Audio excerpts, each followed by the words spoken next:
Hey everybody, this is EMAC24101 on YouTube.com with your WWE Money in the Bank 2020 review.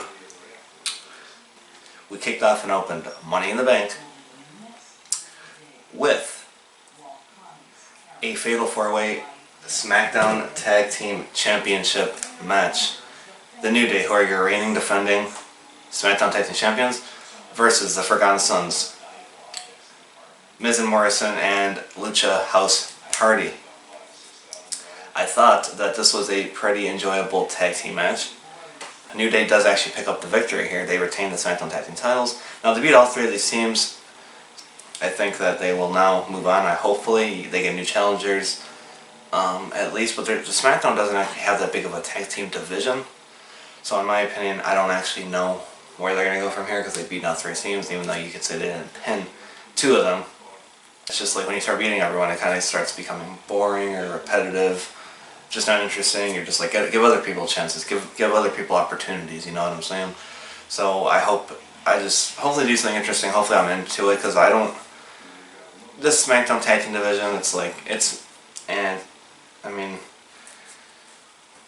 don't know what they're going to do here, but I hope it's something good. But this tag team match did do the job. I thought it was actually the perfect opener. Thought it opened up fairly well. It got you into the pay-per-view. I thought good stuff here overall. Second match of the night was R-Truth versus Bobby Lashley. Now, this was originally supposed to be R-Truth versus MVP, but Lashley comes out and is just like, let me do this, you know. And MVP's like, okay, cool. Bobby Lashley squashes R-Truth. Yeah, Lashley wins against R-Truth. No Lana, we did not see Lana. It was just Lashley, all business, not giving a shit. Beat the shit out of him, squashed R-Truth, and that was it. He picked up his win. And that's the Lashley I do like to see. Hopefully they do more of this with Bobby Lashley. Because Bobby Lashley's been a guy who should have been a world champion by now. This guy should be in the main event. This guy should be featured weekly. This guy should be in serious angles. I like Lashley. I think he's been very underutilized. Someone who's should have been up there in bigger programs. Yeah, he's got the whole Lana's my wife, and we didn't see her tonight. Hopefully they do some more with Lashley, and hopefully they really start getting it together. They start using him in a way that should be serious, and he should just be squashing people. Yeah, because that's Lashley I like to see. So I enjoyed this for the showcase of Lashley, showing him that he is this monster and he is this powerhouse. That when he is serious, and that when he is given something serious to do, he will deliver. So I enjoyed this side of Lashley. Then we get Bayley defending the SmackDown Women's Championship against Tamina Snuka. Of course, Tamina Snuka has been in the WWE for now 10 years. She's never gotten a title shot. She's never, of course, held the SmackDown Women's title or any women's title. So, this was her big night. This was her big match. Big title match for her. Can she finally become the women's champion? Can she pick up a big victory? And of course, the biggest victory in her career against Bayley. Of course, Sasha Banks always looming. She's always by ringside. You always know could be the deciding factor in this match. So, I thought, now Tamina, I've said this before, she's not the best on the mic, she's not the best performer, she's not the best wrestler, she's not the best talker. We've established this already. But I thought this match was decent. I thought it wasn't as bad as I thought it was going to be.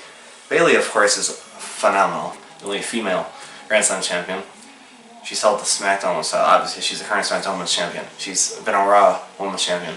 She's a former Tag Team champion with Sasha Banks. She's even won the Money in the Bank match. She's won the NXT Women's Championship. She's held all the titles. All she basically needs to do now is win a Royal Rumble and main event WrestleMania, I guess you could say. And then she could literally say she's done it all in WWE. She's been the SmackDown Women's champion for 211 days. Now, Bayley does retain in this match. They went with Tamina looking dominant, looking like Tamina could actually pick up the victory. Tamina did look at times where I thought she was going to win, but then Sasha Banks is out there, of course, helping Bayley out. But I thought Tamina did her part. She did actually good in the match. I thought she was good here. I thought it was actually not a bad match, shockingly. Surprisingly, really it was. I enjoyed it. For Tamina, are you expecting 5-star matches? No, of course you're not. I thought they worked around Tamina, and I thought she looked good. This is probably it for Tamina. For the main women's program on SmackDown, I think this is it for her. It was a good little push that they were giving her. Someone that could be a real threat to Bayley, to push Bayley as this just great champion. You know this is all coming down to Sasha Banks versus Bayley at some point. You know that's where they're going for the SmackDown Women's title. You know. And I can't wait to see that because their matches down in NXT were amazing. Let me know down below what you guys thought of this pay-per-view and what were your favorite matches. What was the highlight for you? What did you like? What didn't you like? Give me your thoughts. I always want to hear from you guys down below in the comment section. I want to be interactive, so comment below. Let me know. Coming up next, Bray Wyatt challenging Braun Strowman for the WWE Universal Championship. Now, this is what I was saying before this match. I said, if Bray Wyatt is going to be the Firefly Funhouse Bray Wyatt, Braun Strowman's going to win. However, if Bray Wyatt was the Fiend was going to win. I was wondering, now granted, the building up towards this match, he was being just regular Bray Wyatt or Firefly Funhouse Bray Wyatt. And I was like, and I thought that was what we were going to get in this match. But I was like, well, maybe not. And it was what we got. It was Firefly Funhouse Bray Wyatt. I thought this match was good. Good. It was, I liked the story and I liked what they did, the layout. Wyatt got a lot of offense in here, surprisingly. I didn't know how much he was actually going to get, but he did good. I mean, he did more than I thought he was going to do. He was really bringing it to Strowman at points where I thought he was going to actually win the title. I liked how he was still getting in his head. I like how Wyatt's messing with him. Obviously through the build-up and then everything. And I like how he's at a point during this match, Strowman uses the sheep. He gets the black sheep mask, the black mask. He puts it on and Wyatt's all like, "You're home." Or, he's just like, "Come home." He's like, because throughout the match he's like, "Oh no," he didn't want it to come to this point, And I think that's why he was Firefly Funhouse Bray, because he didn't actually want it to try him. We're going to get to that towards the end of the match here where I'm discussing. So he puts it on, it's all, he trying to get in Wyatt's head, and that's what I really liked. And that's how Strowman retained the title and pinned Bray Wyatt. Now after this match, I liked how we saw they flashed the Fiend on the screen. So I think this rivalry is not over. I think we're going to have a rematch, and I think the Fiend is coming for Braun Strowman, and that's when the Fiend will recapture the Universal Championship, hopefully, due to a disaster of a match that he had with Goldberg, where he should not have lost. But this was a good first match for the two, better than I thought. I didn't know how good it was going to be, and it was actually better than I thought. Way better than I thought.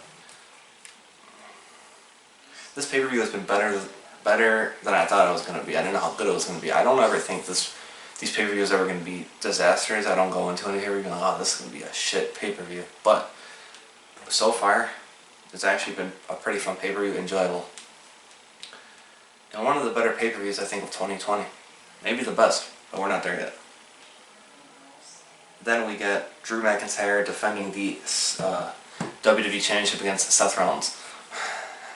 Rollins got some new music, and I was like you could just tell because he's supposed to be a god or whatever. The Messiah, Monday Night Messiah, and I was like, it was maybe a little too much. I don't know. But we get this match here. And I thought they actually put up a pretty good match here. I thought that they put up a pretty good match,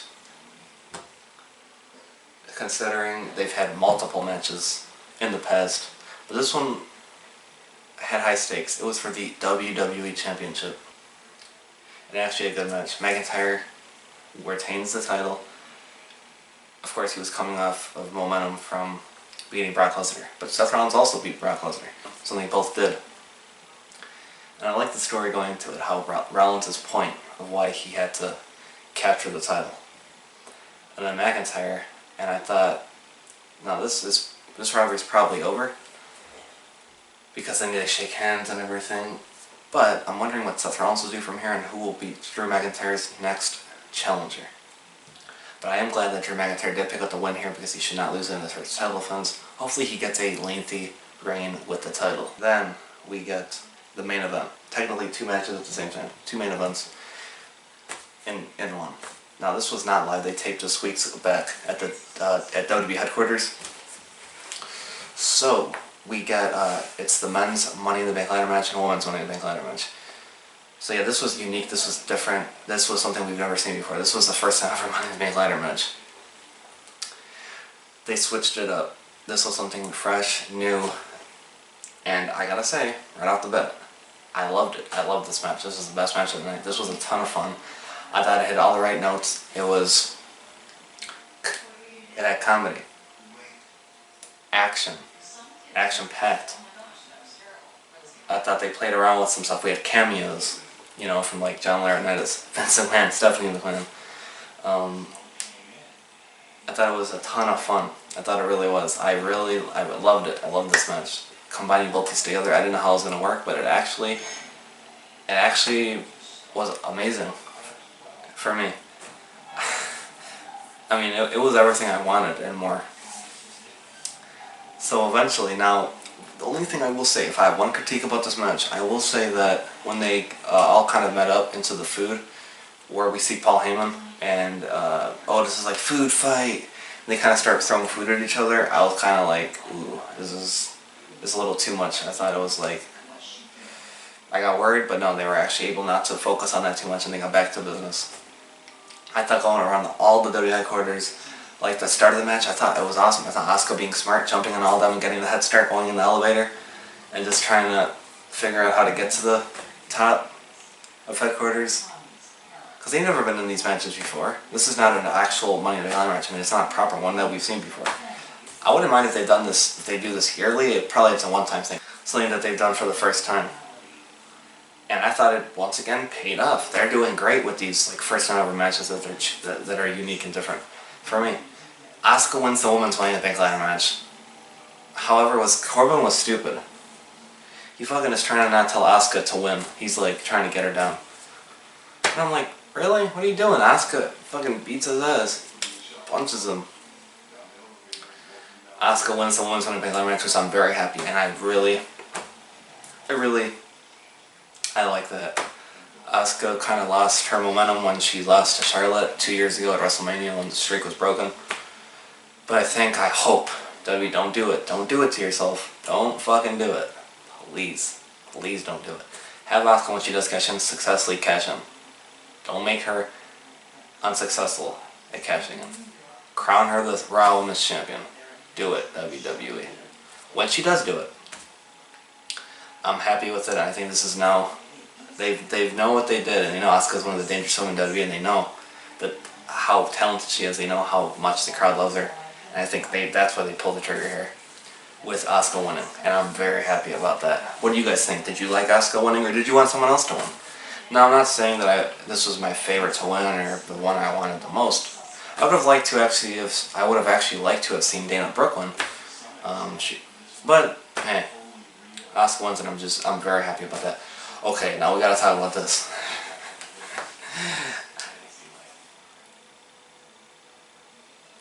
Corbin and Styles on top. They retrieve it, but they both have it. They kind of don't have possession of it. Styles says he drops it. Otis actually wins the Money in the Bank ladder match. Otis is Mr. Money in the Bank. I was like,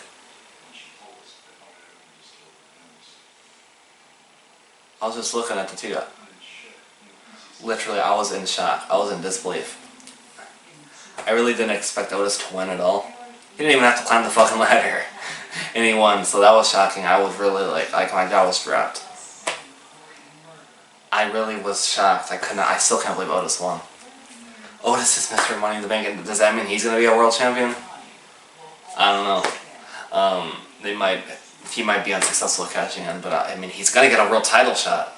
That's the thing here. In summary, he will cash in and get a world title match. Is Otis gonna be world champion? Who would have thought that he? I mean, it's all crazy stuff here tonight. The match is crazy, and I loved it. This match was 5 out of 5 stars. I will say I'm going to give WWE Money in the Bank an 8 out of 10. 8 out of 10 stars tonight for the full show. There you guys have it. Hope you guys enjoyed the pay-per-view, and hope you guys enjoyed the review. This video. Hope you guys enjoyed the video as well. So yeah, let me know in the comment section below about what you guys thought about this pay-per-view. What were the highs, what were the lows, what were the things you didn't like, what didn't you like. Just let me know anything in the comment section below about this Money in the Bank pay-per-view. I want to know what you guys have to say about it. So yeah, that's the review, guys. That's the video. Hope you guys enjoyed it. Until next time, guys, peace out.